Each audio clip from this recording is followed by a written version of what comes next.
ইতিহাসৰ সোণালী পৃষ্ঠাত লিপিবদ্ধ হৈ ৰব পুৰণি সংসদ ভৱন। পুৰণি সংসদ ভৱনক বিদায় জনালে শাসক বিৰোধীয়ে। সংবিধান সদন নামেৰে পৰিচিত হ'ব পুৰণি সংসদ ভৱন। ভাৰতীয় গণতন্ত্ৰৰ বহু গুৰুত্বপূৰ্ণ মুহূৰ্তৰ লগতে বহু দুখৰ মুহূৰ্তৰ সাক্ষী পুৰণি সংসদ ভৱন। এতিয়াৰে পৰা অতীত হ'ল সংসদ ভৱন। গণেশ চতুৰ্থীৰ দিনাই পুৰণিক বিদায় দি নতুন সংসদ ভৱনত প্ৰধানমন্ত্ৰী নৰেন্দ্ৰ মোদীৰ নেতৃত্বত প্ৰৱেশ ঘটিল শাসক বিৰোধীৰ সাংসদৰ।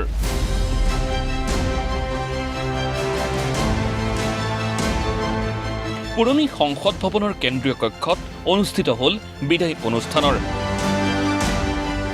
উপৰাষ্ট্ৰপতি জগদীপ ধনখৰ, লোকসভাৰ অধ্যক্ষ ওম বিৰলা, লোকসভাৰ বিৰোধী দলপতি অধীৰ ৰঞ্জন চৌধুৰী, কংগ্ৰেছৰ অধ্যক্ষ মল্লিকাৰ্জুন খাৰ্গেয়ে আগবঢ়ালে ভাষণ।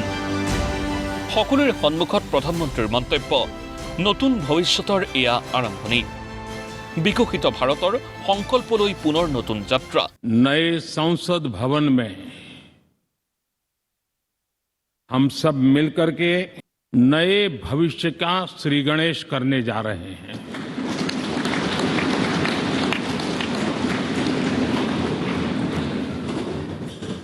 आज हम यहां विकसित भारत का संकल्प दोहराना, फिर एक बार संकल्पबद्ध होना और उसको परिपूर्ण करने के लिए जी जान से जुटने के इरादे से नए भवन की तरफ प्रस्थान कर रहे हैं। নতুন চেতনাৰে পুনৰ জাগ্ৰত হৈছে ভাৰত। ভাষণত এই মন্তব্য দেশৰ প্ৰধানমন্ত্ৰীগৰাকীৰ। সংসদ ভৱনৰ কেন্দ্ৰীয় কক্ষতে ৮৬ বাৰকৈ ৰাষ্ট্ৰপতিয়েও কৰিছিল সম্বোধন। यही समय है, सही समय है। एक के बाद एक घटनाओं की तरफ हम नजर करेंगे। हर घटना इस बात का गवाह दे रही है कि आज भारत एक नई चेतना के साथ पुनर्जागृत हो चुका है। নৰেন্দ্ৰ মোদীৰ ভাষণত পুনৰ অৰ্থনীতিৰ প্ৰসংগ। কিছু লোক নিৰাশ হলেও দেশৰ অৰ্থনীতি বিশ্বৰ ভিতৰত তৃতীয় হ'বই। पहले 3 में पहुंचने के संकल्प के साथ बढ़ रहा है।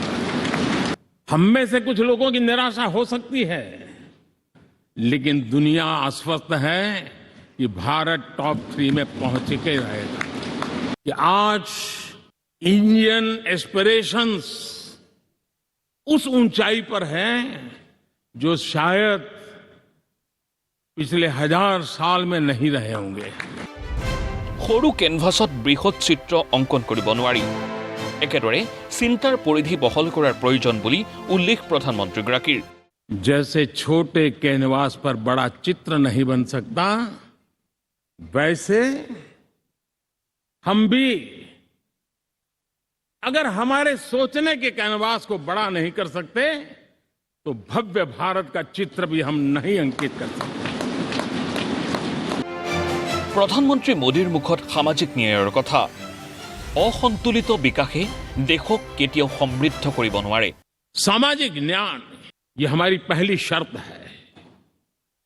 बिना सामाजिक न्याय, बिना संतुलन, बिना समभाव, बिना समत्व हम इच्छित परिणामों को घर के भीतर प्राप्त नहीं कर सकते। लेकिन सामाजिक न्याय की चर्चा बहुत सीमित बन के रह गई। हमें उसको व्यापक रूप में देखना होगा।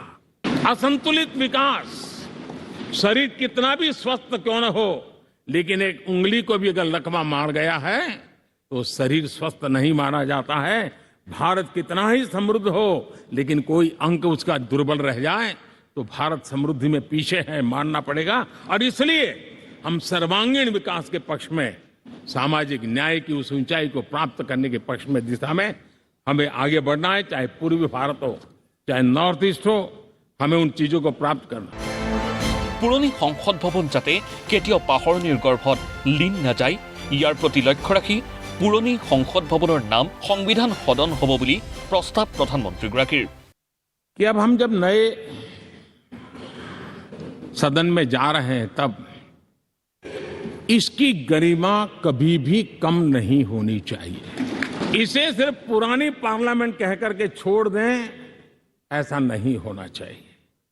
और इसलिए मेरी प्रार्थना है कि भविष्य में अगर आप सहमति दे दोनों महानुभाव, तो इसको संविधान सदन के रूप में जाना जाए। বয়সৰ জোখাৰে ৯৬ বছৰীয়া পুৰণি সংসদ ভৱন ১৮ জানুৱাৰী ১৯২৭ চনতে উদ্বোধন হৈছিল পুৰণি সংসদ ভৱনৰ। ব্ৰিটিছৰ শাসনকাল, দ্বিতীয় বিশ্বযুদ্ধৰো সাক্ষী এই পুৰণি সংসদ ভৱন। ভাৰতীয় গণতন্ত্ৰৰ সৌন্দৰ্য বহন কৰা এই পুৰণি সংসদ ভৱন এতিয়াৰে পৰা লিপিবদ্ধ হৈ থাকিব ইতিহাসৰ পাতত, কিন্তু পৰিচিত হৈ গণতন্ত্ৰৰ চহকী প্ৰতীক হিচাপে। নেশ্যনেল ডেস্ক, প্ৰতিদিন টাইম।